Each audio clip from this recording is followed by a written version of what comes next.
बिस्मिल्लाहिर्रहमानिर्रहीम। अस्सलाम वालेकुम स्टूडेंट्स। आज हम क्लास 10 का चैप्टर नंबर 10 टॉपिक पढ़ने जा रहे हैं, characteristic of simple harmonic motion. Simple harmonic motion की खसूसियात, यानी कि ऐसी बॉडी जो सिंपल हार्मोनिक मोशन परफॉर्म करती हो उसकी क्या खसूसियात हो सकती हैं, उसकी क्या कंडीशंस हो सकती हैं कि कब body simple harmonic motion perform करेगी। जैसे कि आपने टॉपिक नंबर 1 और 2 यानी कि सिंपल पेंडुलम में और मैथ स्प्रिंग सिस्टम में पढ़ चुके हैं, हम उन्हीं पॉइंट्स को डिस्कस करेंगे, वही इसकी करैक्टरिस्टिक्स में शामिल होगा। नंबर 1 में होगा कि सिंपल हार्मोनिक मोशन जो है वो उसकी क्या खसूसियात हैं। तो सिंपल हार्मोनिक मोशन करता हुआ जिस्म जो है वो हमेशा मीन पोजीशन के गिर्द ही घूमेगा। ठीक है, इसकी होगी मोशन अबाउट मीन पोजीशन।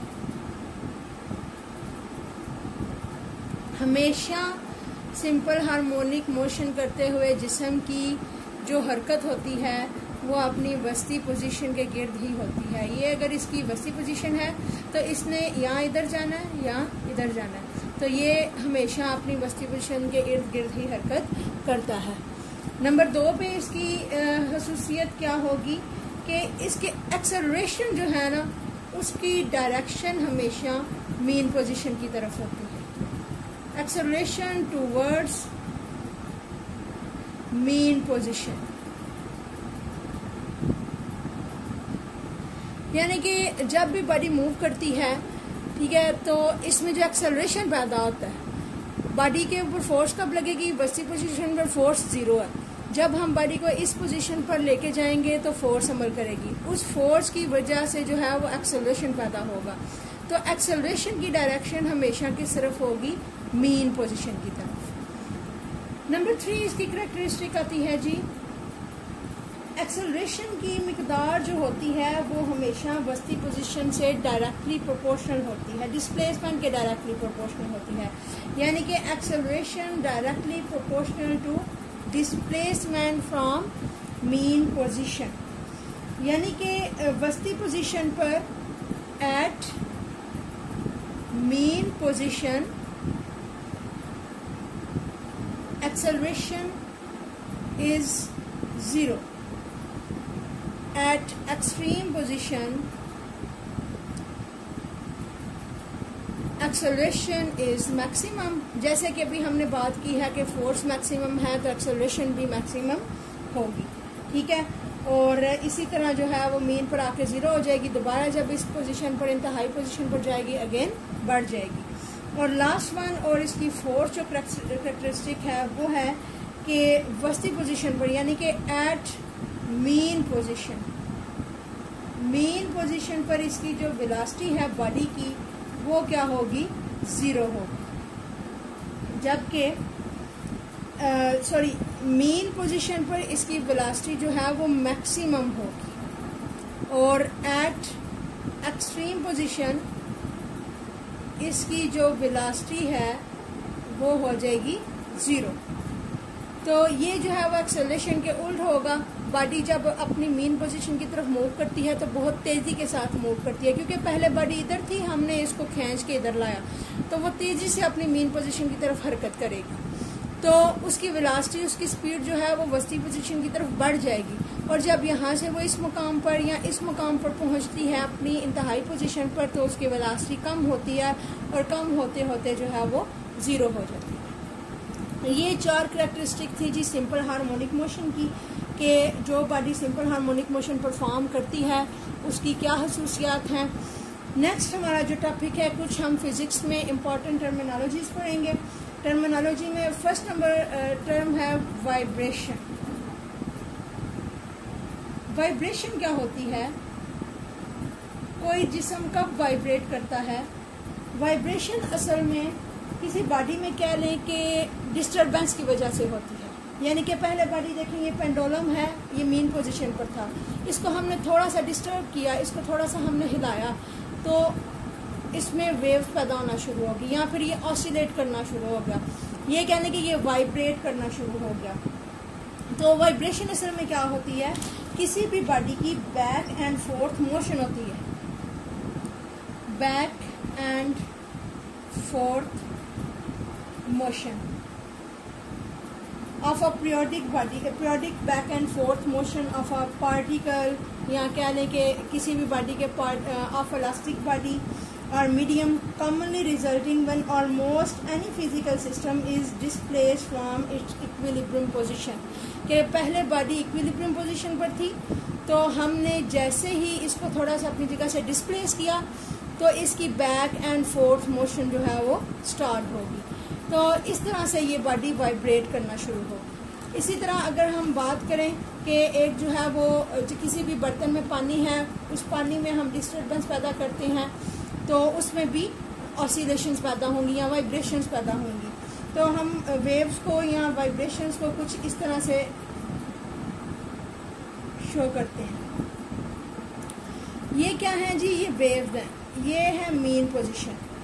ये मीन पोजीशन से जब भी हमने कह लें कि हम एक टब लेते हैं, ठीक है, इस टब में पानी है, इस टब में हम जो है वो पेंसिल, यहाँ पे पेंसिल से पानी को मूव करवाते हैं, यानी कि पेंसिल हम लेके पानी के टब में जो है वो ऐसे डिप करते हैं तो पानी वहाँ पे डिस्टर्ब हो जाएगा। जिस जगह पे पेंसिल जाएगी वहाँ से पानी क्या हो जाएगा? डिस्टर्ब। तो पानी में पानी इस तरह से जो है वो मूव करना शुरू हो जाएगा, तो पानी में इस तरह की वेव्स पैदा होना शुरू हो जाएंगी। तो ये भी वाइब्रेशन है। एक वाइब्रेशन, ये एक कंप्लीट साइकिल है, मीन पोजीशन से बैक एंड फोर्थ या टू एंड फ्रो, ठीक है। तो ये देखें, ये मीन पोजीशन है हमारी, ये जो लाइन है ये मीन पोजीशन को शो कर रही है, और मीन पोजीशन से ये है जी आधा हिस्सा ऊपर और ये है आधा हिस्सा नीचे। तो ये मुकम्मल एक जो है वो कह रहे हैं कि वाइब्रेशन है, एक साइकिल है। इसका साइकिल क्या होगा कि जब मीन पोजीशन से इस तरफ जाएगी और दोबारा इधर आएगी, और यानी कि मीन पोजीशन से इधर गई और वापस आई, तो ये एक साइकिल मुकम्मल हो गया। तो वाइब्रेशन क्या होती है? किसी भी मीन पोजीशन के इर्द गिर्द वाइब्रेटरी मोशन करते हुए बॉडी का एक मुकम्मल चक्कर, एक मुकम्मल वाइब्रेशन जो है उसको हम कहते हैं, मुकम्मल साइकिल को या चक्कर को वाइब्रेशन या ऑसिलेशन। नंबर 2 पे है टाइम पीरियड। टाइम पीरियड जो है ये हम आमतौर पर जो टाइम यूज़ करते हैं उससे थोड़ा सा डिफरेंट है। इसकी टर्म, इसकी डेफिनेशन जो है वो हम ऐसे नहीं कहेंगे कि सिंपली जो है वो हम टाइम मेजर कर रहे हैं कि एक बॉडी जो है वो कितने टाइम में एक जगह से दूसरी जगह मूव कर रही है, तो वो जस्ट टाइम होता है, वो टाइम पीरियड नहीं होता। टाइम पीरियड जो है वो वेव्स एंड ऑसिलेशन की लैंग्वेज में कह लें कि इसकी थोड़ी सी डिफरेंट टर्म बनती है। टाइम पीरियड क्या होगा? जब हम एक बॉडी की और उसकी वाइब्रेशन की बात कर रहे हैं, तो एक वाइब्रेशन कंप्लीट करने में जितना टाइम लगेगा ना, time to complete one cycle, या फिर कह लें कि वन वाइब्रेशन, वन साइकिल या फिर one vibration of body is called the time period. यानी कि ये एक चक्कर कोई भी बॉडी कितने टाइम में कंप्लीट करती है, इसके लिए जो टाइम लगेगा एक सिंगल चक्कर के लिए, उसको हम कहेंगे टाइम पीरियड। इसको हम जाहिर करते हैं जी कैपिटल T से, और इसका जो यूनिट है SI यूनिट वो सेकंड ही है, ठीक है। ये हो गया टाइम पीरियड। नेक्स्ट जो हमारे पास टर्म है वो है फ्रीक्वेंसी। फ्रीक्वेंसी किसको हम बोलेंगे? फ्रीक्वेंसी की टर्म भी जो है वो टाइम पीरियड और वाइब्रेशन से रिलेटेड ही है।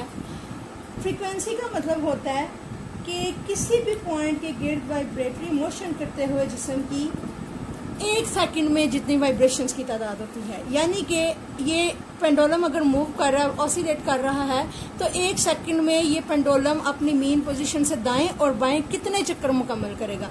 जितने चक्कर मुकम्मल करेगा वो इस पेंडुलम की फ्रीक्वेंसी कहलाएगी। इसी तरह अगर हम किसी और बॉडी की बात करें तो एक सेकंड में ये जितनी वेव्स पैदा होंगी, ये जितने साइकिल, यहाँ पे आपको 2 साइकिल नज़र आ रहे हैं, ये एक साइकिल है और दूसरा साइकिल ये है, तो यहाँ पे इसकी फ्रीक्वेंसी कितनी है?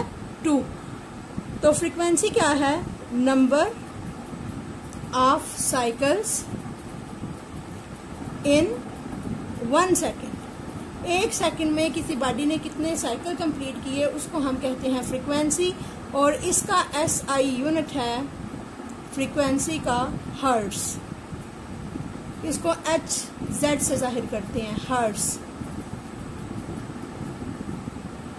और टाइम पीरियड और फ्रीक्वेंसी आपस में क्या है, रेसिप्रोकल है। T is equal to 1/f, या फिर हम कह सकते हैं F is equal to 1/, time period. तो ये आपस में रिलेशन है जी फ्रीक्वेंसी और टाइम पीरियड का। नेक्स्ट हमारे पास जो टर्म है वो है एम्पलीट्यूड। एम्पलीट्यूड भी बिल्कुल इसी से रिलेटेड है। किसी बॉडी का एम्पलीट्यूड का क्या मतलब है कि एक ऐसी बॉडी जो ऑसिलेट कर रही है, जो मीन पोजीशन से बैक एंड फोर्थ मूव कर रही है, तो उसके एक कह लें कि साइकिल की लेंथ कितनी है। इसी एग्जांपल को हम देखते हैं। एक बॉडी है, ये ऑसिलेट कर रही है, ठीक है, ये जी ऑसिलेशन है, ये एक मुकम्मल चक्कर हो गया। ये इसकी यहाँ से लेकर यहाँ तक 1 हर्ट्ज फ्रीक्वेंसी है, ठीक है।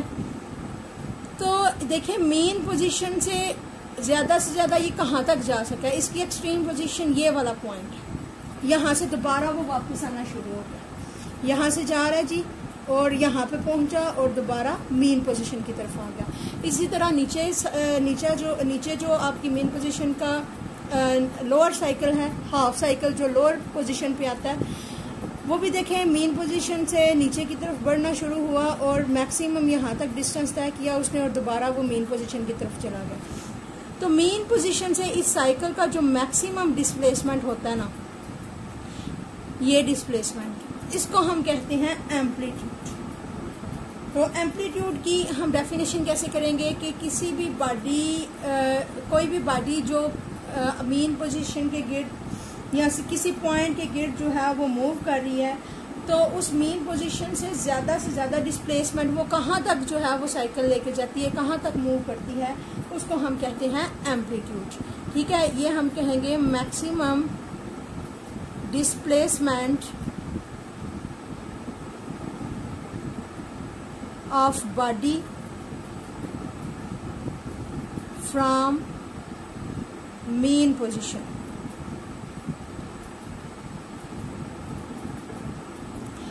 और इसका जो SI यूनिट होगा वो होगा मीटर, क्योंकि ये किस्म की लेंथ है, तो लेंथ को जो है वो हम बेसिक यूनिट मीटर में ही मेजर करते हैं।